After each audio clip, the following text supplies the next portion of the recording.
வேள்பாரி பகுதி 58 ஒளி வடிவம் சண்முகசுந்தரம். கனவுகள் கலைந்த பின்னும் அவை நினைவிலிருந்து மறைவதில்லை. ஏனென்றால் கனவுகள் தோன்றுவதே நினைவு குழியில் இருந்துதான். அவை மறைந்து கொள்ளும் இடமும் வெளிப்படுத்தி கொள்ளும் இடமும் ஒன்றுதான். சிறகு நாவல்கள் மொய்த்து கிடக்கும் பொதினியின் குலமகளை கனவிலே பார்க்கும் முன் காலடியோசை கேட்டு விழிப்புற்றான் பாரி. கனவு கலைந்தது. ஆனால் அதன்பின் நினைவு கலங்கியே இருந்தது. கனவின் ஆற்றல் அதுதான். நாவற்பழத்தின் துவர்ப்புச் சுவை படிந்து கிடக்கும் பெண் யாராக இருப்பாள் என்ற வினா எளிதில் உதிர்வதாக இல்லை. மேலழகன் ஐஞ்சுவை கல் கொடுத்து வரவேற்ற கணத்திலிருந்து பாரியின் கண்கள் ஆதினியை தேடத் தொடங்கின. அவன் நினைவில் நாவற்பழங்கள் பறந்தபடியே தான் இருந்தன. ஆதினி மட்டும் கண்ணீர் படாமலே இருந்தாள். வந்தவர்கள் விருந்துண்டு மகிழ்ந்தனர். எவ்வியூர் போல மலை முகட்டில் உள்ள ஊரல்ல பொதினி. மலையடிவாரத்து சிறு குன்றின் மேல் நிலை கொண்டுள்ள ஊர். புல்வேய் குரம்பை குடில்கள் இதமான சூழலை கொண்டிருந்தன. பாரியின் கண்கள் முதன்முறையாக ஆதினியை கண்டபொழுது அவள் சற்றே மறைந்திருந்து அவனை பார்த்து கொண்டிருந்தாள். தான் பார்த்த கணம் சட்டென மறையும் ஒருத்தி அவளின்றி வேறு யாராக இருக்க முடியும்? அவள் மறையத் தொடங்கும் பொழுதே மனம் கண்டறிய தொடங்கிவிட்டது. அதன் பின் மனதை கட்டுப்படுத்தி அழைத்துச் செல்வது எளிதல்ல. இழுத்துச் செல்லுதல் இயல்பாய் வாய்க்குமோ பெண்ணுக்கு என்று வாரிக்கையனிடம் கேட்க வேண்டும் என்று தோன்றியது. சேரனுடனான போரில் முன்களத்தில் நிறுத்தி எந்த பதிலும் சொல்லாமல் தவிக்க விட்டவன் தானே நீ? இப்பொழுதும் விடையின்றி தவித்தலை என அவன் சொல்லுவானோ என்று தோன்றியது. இருவரும் காண்பதற்கு முன்றே ஒருவரை பற்றி ஒருவர் அறிந்து வைத்திருந்தனர். செம்மாஞ்சேரலுடனான போரில் பாரி ஈட்டிய வெற்றி மலைநாடெங்கும் பரவியிருந்தது. ஆதினியின் கனவுக்குள் அவ்வெற்றி நாயகனே நிலை கொண்டிருந்தான். பாரியின் கனவுக்குள் பறக்கும் நாவற்பழம் நிலை கொண்டிருந்தது. அவன் அந்த கதையை நம்பவில்லை. ஆனால் கதைகளால் சூழப்பட்ட ஒருத்தி பார்க்கும் முன்பே பழக்கமாகி விடுகிறாள். நன்றாக பழகிய ஒருத்தியை இன்னும் பார்க்கவே இல்லை என்றால் யாராவது நம்புவார்களா? காதல் இப்படித்தான் செய்யும். நீரற்ற குளத்தில் குளித்து நனைந்த கூந்தலோடு வருகிறவளுக்கு ஆடை கொடுக்கச் சொல்லி காதல் நீ அனுப்பி வைக்கும். உறக்கத்தில் பூக்கும் கனவு போல மயக்கத்தில் பூக்கும் கனவுதான் காதல். ஆனாலும் கனவை விட வலிமை மிக்கது. கனவு உள்ளுக்குள் மட்டுமே செயலாற்றுகிறது. தனக்குள் மட்டுமே பூக்கும் பூ. ஆனால் காதல் அப்படியல்ல. உலகத்தையே பூக்க செய்யும் பூ. பூத்து குலுங்கும் பொதினியின் இளங்காற்றினூடே திக்கு தெரியாமல் அலைந்து கொண்டிருந்தான் பாரி. தவித்து அலைந்த அவன் கண்களுக்கு 2ஆம் நாள் காலையில் அவள் தென்பட்டாள். மயிர்கொன்றை மரத்திற்கு மலர் சூடி வணங்கி கொண்டிருந்த ஆதினியை தற்செயலாக பார்த்தான் பாரி. உடன் மேலழகனும் வாரிக்கையனும் இருந்தனர். பார்த்த கணத்தில் பாரி நகர்தலற்று நின்றான். மேலழகனும் வாரிக்கையனும் நின்றனர். ஆதினி மயிர்கொன்றை மரத்தை பார்த்து நின்று வணங்கி கொண்டிருந்தாள். தான் நிற்பதற்கான காரணத்தை சொல்ல முடியாமல் நின்றான் வேள்பாரி. மேலழகனோ அவள் மயிர்கொன்றைக்கு மாலை சூட்டி வணங்குவதற்கான காரணத்தை சொல்ல முடியாமல் நின்றான். பொதினி மலை பெண்கள் தனக்கானவனை கண்டுவிட்டால் மயிர்கொன்றை மரத்துக்கு மாலை சூட்டி மகிழ்வர். ஆதினி அதைத்தான் செய்து கொண்டிருந்தாள். அது மேலழகனுக்கு புரிந்தது. ஆனால் அதை பாரியிடம் சொல்ல தயங்கி நின்றான். பாரியின் தயக்கம் வேறு விதமாக இருந்தது. சூட்டிய மாலையை எடுத்து அவளுக்கு சூட்டி விடுவோமோ என்ற எண்ணம் ஓடத் தொடங்கியது. தான் பரம்பின் தலைவன். வந்த பணி முடியாமல் பிற பணியில் கவனம் சிதறுவது அழகன்று என தோன்றியது. எனவே அப்பணி முடியும் வரை ஆதினியை பார்ப்பதில்லை என்று முடிவு செய்து நடக்கத் தொடங்கினான். அவளின் முகம் பார்க்காமல் பொழுதை கடத்த முயன்றான் பாரி. அது அவ்வளவு எளிதாக இல்லை. பொதினியின் இளங்காற்றும் புல்மேடும் பெருமழையும் மணக்கும் மலை வாசமும் அவனை பாடாய்ப்படுத்தின. ஆனாலும் மிகுந்த கட்டுப்பாட்டோடு எண்ணங்கள் சிதறவிடாமல் இருந்தான். ஆனால் ஆதினியோ தனது நிழல் அவனது நிழலில் படும்படி பொழுதுக்கு ஒரு முறை நடந்து கொண்டிருந்தாள். அவள் கைவீசி நடந்த பொழுது வலக்கையின் நீள் நிழல் தனது மார்பை அணைத்து சென்ற பொழுது துடிதுடித்து போனான் பாரி. நிழலுக்குள் புகுந்து உடலுக்குள் வெளிவந்து கொண்டிருந்தாள் ஆதினி. என்னதான் செய்ய முடியும் பாரியால்? 3ஆம் நாள் மாலை பொழுதில் பொருத்தமான சூழலில் சாணைக்கல் பற்றிய பேச்சு வந்தது. வாரிக்கையனும் கூழையனும் மிகுந்த மகிழ்வோடு அதில் பங்கெடுத்தனர். பாரிய கல்லினை பரம்புக்கு தந்து உதவ வேண்டும் என்று கேட்டுக்கொண்டான். மேலழகனும் அதற்கு சம்மதித்தான். இப்பேச்சு நடந்து கொண்டிருக்கையில் சற்று தொலைவில் நெல்லி மரம் ஒன்றின் அடியில் தோழிகளோடு வீற்றிருந்தாள் ஆதினி. பாரி கேட்டதும் மேலழகன் ஒப்புக்கொண்டதும் ஆதினியின் காதிலே விழுந்தன. ஒரு கணம் திகைத்தாள் ஆதினி. பாரியா இதனை கேட்டது என மீண்டும் ஒரு முறை மனதுக்குள் உறுதிப்படுத்தினாள் ஆதினி. அவள் கண்கள் கலங்கின. சட்டென அவ்விடம் விட்டு அகன்றாள். உடனிருந்த தோழிகளுக்கு காரணம் புரியவில்லை. மேலழகன் சாணைக்கல்லை தர ஒப்புக்கொண்டதற்கு பிறகுதான் பாரியின் மனம் இயல்பு நிலைக்கு திரும்பியது. அதன் பின் தான் அவன் கண்கள் ஆதினியை தேடத் தொடங்கின. அவள் நெல்லிமரம் விட்டு அகன்றிருந்தாள். தேடி பார்த்தான். அவளை காணவில்லை. மறுநாள் காலையில் எழுந்ததும் பாரியின் கண்கள் அவளைத்தான் தேடின. மேலழகன் வந்தான். சாணைக்கல் இருக்குமிடம் செல்ல எல்லோரும் ஒன்று கூடினர். ஆனால் ஆதினி கண்ணில் தட்டுப்படவே இல்லை. 3 நாட்களாக தனது நிழலோடு உரசி நகர்ந்த அவள் இப்பொழுது கண் பார்க்கும் வெளியிலேயே இல்லையே. ஏனென புரியாமல் திகைத்தான் பாரி. ஆதினியின் தோழிகளுக்கும் இது புரியவில்லை. பார்த்த கணம் முதல் பாரியை விட்டு அகலாத ஆதினியின் கண்கள் இப்போது அவன் இருக்கும் திசை பக்கமே திரும்ப மறுப்பது ஏன் என்று அவர்களுக்கும் புரியவில்லை. சாணைக்கல்லை அரக்கோடு கலந்து பேர் உருளைகளாக செய்து காய வைப்பதை பற்றி மேலழகன் விளக்கினான். பாரி அதை பார்த்து கொண்டுதான் இருந்தான். ஆனால் கல்லும் அரக்கும் ஒட்டாமல் இருக்கும் துயரம்தான் அவன் மனதில் இருந்தது. சாணைக்கல் காய்வதற்கு நாட்கள் ஆயின. அதுவரை காத்திருந்தனர். ஆனால் பாரியால் ஆதினியின் புறக்கணிப்பை புரிந்து கொள்ளவும் முடியவில்லை, தாங்கிக் கொள்ளவும் இயலவில்லை. அவளுடன் இருந்த தோழிகளுக்கும் விளங்கவில்லை. அன்று காலை வாரிக்கையனும் கூழையனும் உடன் வந்தவர்களை அழைத்து கொண்டு மருத்துவ குடில் நோக்கி புறப்பட்டு போன பொழுது பாரி மட்டும் போகாது தனித்து இருந்தான். இன்று ஆதினியை கண்டு பேசுவது என முடிவோடு இருந்தான். சிற்றோடை கரையில் இருந்த செண்பக மரத்தின் அடியில் அவள் அமர்ந்திருந்தாள்.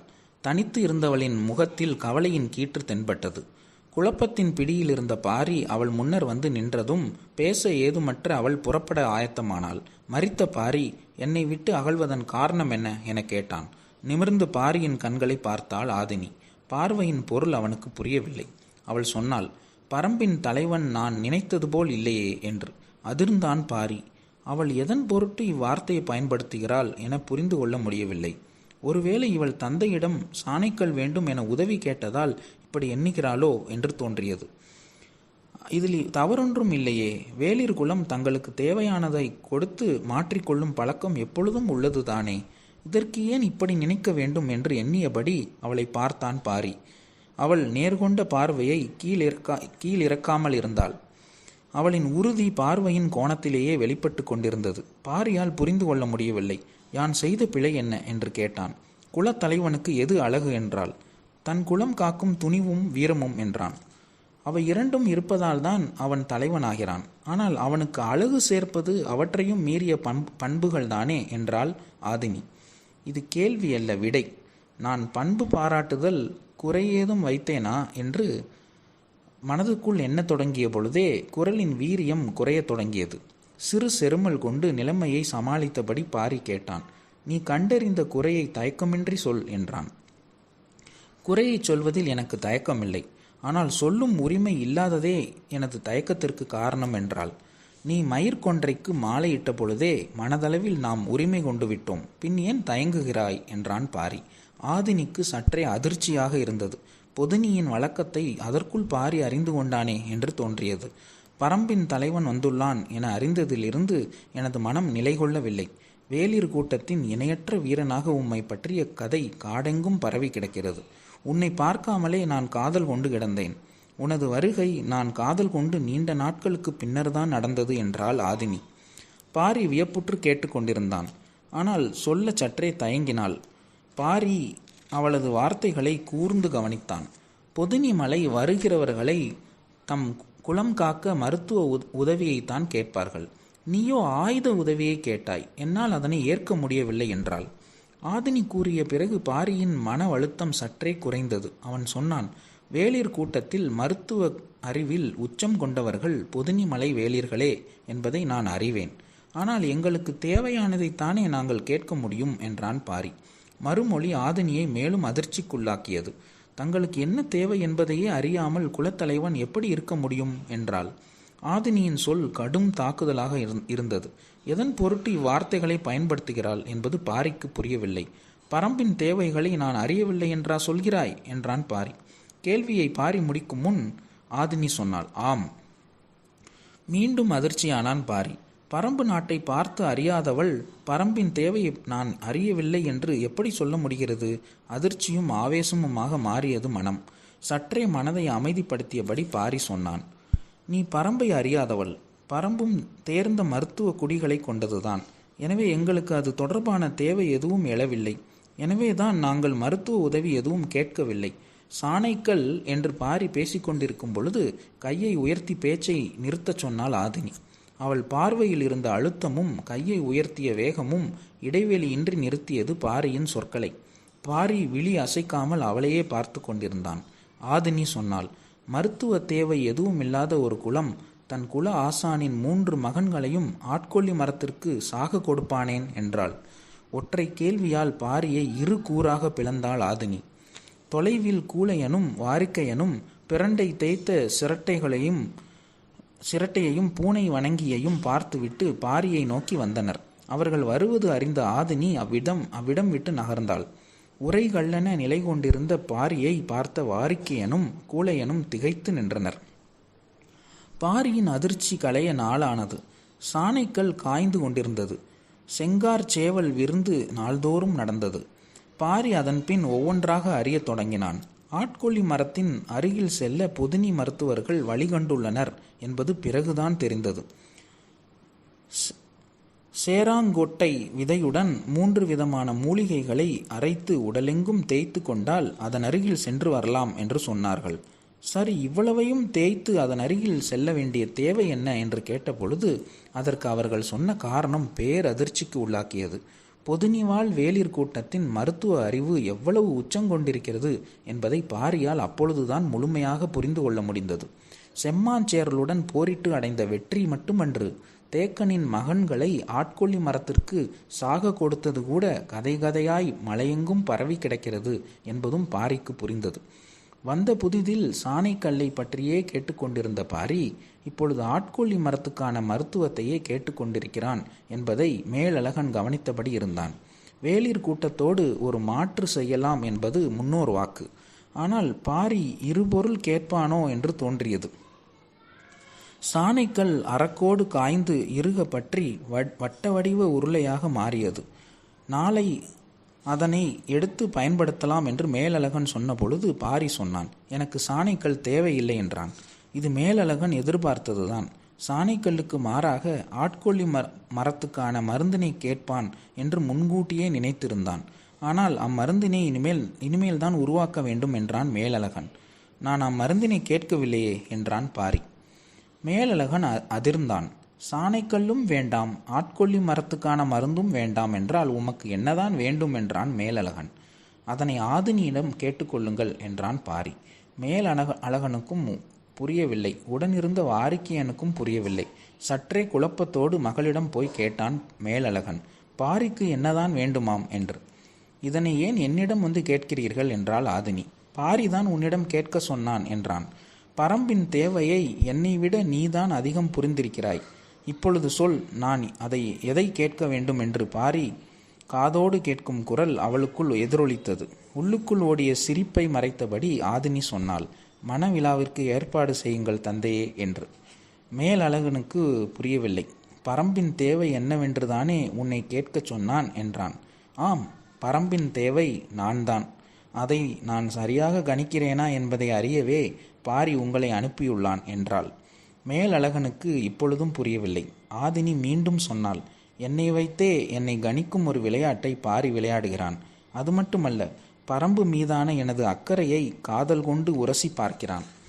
சாணைக்கல்லில் இரும்பை கூர்தட்டி பார்ப்பது இதுதான் தந்தையே என்றாள். ஆதினி சொல்வது விளங்குவது போல இருந்தது. ஆனாலும் காதலின் ஆழத்தை அடுத்தவர் விளங்கி கொள்ளுதல் எளிதென்று. நிலைமையை சமாளித்தபடி மேலழகன் சொன்னான், நீ கடந்த சில நாட்களாக அவனை திரும்பி கூட பார்க்காமல் இருந்ததால் உனக்கு அவனை பிடிக்கவில்லையோ என்று நினைத்து விட்டேன் என்றான். இவ்வளவு ஆற்றலும் அழகும் கொண்ட காதலனை பார்த்து கொண்டே விலகி நடப்பதை விட பார்க்காமல் திரும்பி நடப்பதுதான் உயிர் வாழ்வதற்கான சிறந்த வழி என்றாள். அதற்கு பிறகு மேலழகன் பேசவில்லை. மணவிழாவிற்கு வரச் சொல்லி எவ்வியூருக்கு வீரர்களை அனுப்பி வைத்தான் வாரிக்கையன். 4 அருவிகளையும் 8 முகடுகளையும் கடந்து பாய்ந்து சென்றது காதலின் கதை. பொதினியின் மகிழ்விற்கு அளவேதும் இல்லை. விருந்து நாள்தோறும் நடந்தது. பரம்போடு மன உறவு காண்பது வேளிர் குலப் பெருமை என ஊரே மனம் நெகிழ்ந்து கொண்டாடியது. இறைச்சிகளின் சுவை சுனை நீரின் கலவையோடு இணைந்தது. இவ்விருந்தில் பரிமாறப்படும் இறைச்சிகள் இவ்வளவு சுவையோடு இருப்பதற்கு சுனை நீர் முக்கிய காரணம். இடி விழுந்து பாறைகள் பிளவுறுதல் ஒவ்வொரு ஆண்டும் நிகழ்ந்து கொண்டே இருக்கிறது. ஆனால் பாறையின் பிளவுகளில் ஊடே உருவாகும் புதிய சுனை நீர் கடினத்தன்மை கொண்டிருக்கும். ஆழ புதைந்த இடியில் உருவான நிலவுப்பு நீரில் கலந்து சில மாதங்களாவது வந்து கொண்டே இருக்கும். அந்நீரில் வேக வைக்கப்படும் இறைச்சி இணையற்ற சுவை கொண்டிருக்கும். விழுந்த இடியின் நாட்கணக்கும் பிளவுபட்ட விலங்கின் வயது கணக்கும் இணைந்துதான் இலையில் விருந்தாகி இருக்கிறது. இயற்கையின் வெவ்வேறு ஆற்றலை உணவாக சமைக்க தெரிந்ததுதான் மனிதனின் மகத்தான கண்டுபிடிப்பு. பொதினி மக்கள் இறைச்சி தொடங்கி இடி வரை பலவற்றை சமையலுக்கு பயன்படுத்தினர். மண்ணும் தாதுக்களும் என்னவெல்லாம் செய்யும் என்பதில் இவர்களுக்கு இருக்கும் ஆற்றல் இணை சொல்ல முடியாதது. புதிய இடியூற்றின் சுனை நீர் கொண்டே விருந்துக்கான இறைச்சி ஏற்பாடானது.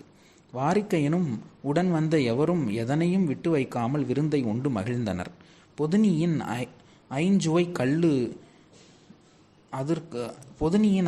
கல்லுக்கான குணம் தனிதான். அதனை விளக்கியபடியே மேலழகன் சொன்னான். ஆதினி மயிர்கொன்றை மரத்திற்கு மாலையிட்ட அன்றே இத்திருமணம் முடிவாகிவிட்டது என்று சின்னதாய் சிரித்தான் வாரிக்கையன். ஏன் சிரிக்கிறீர்கள் என கேட்டான் மேலழகன். அதற்கு முன்பே முடிவாகிவிட்டது என்று சிரித்தான் வாரிக்கையன். மேலழகனுக்கு புரியவில்லை.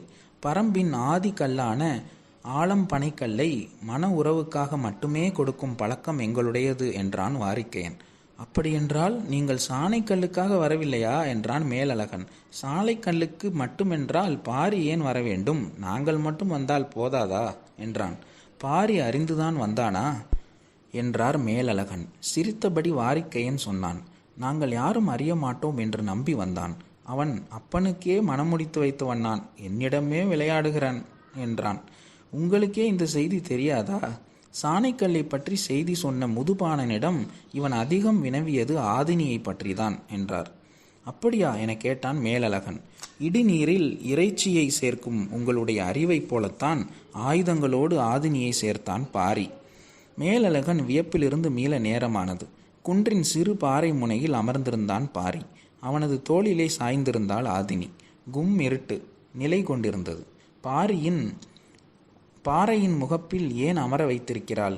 ஏதாவது காரணம் இருக்கும் என்று சிந்தித்தபடி இருந்தான் பாரி.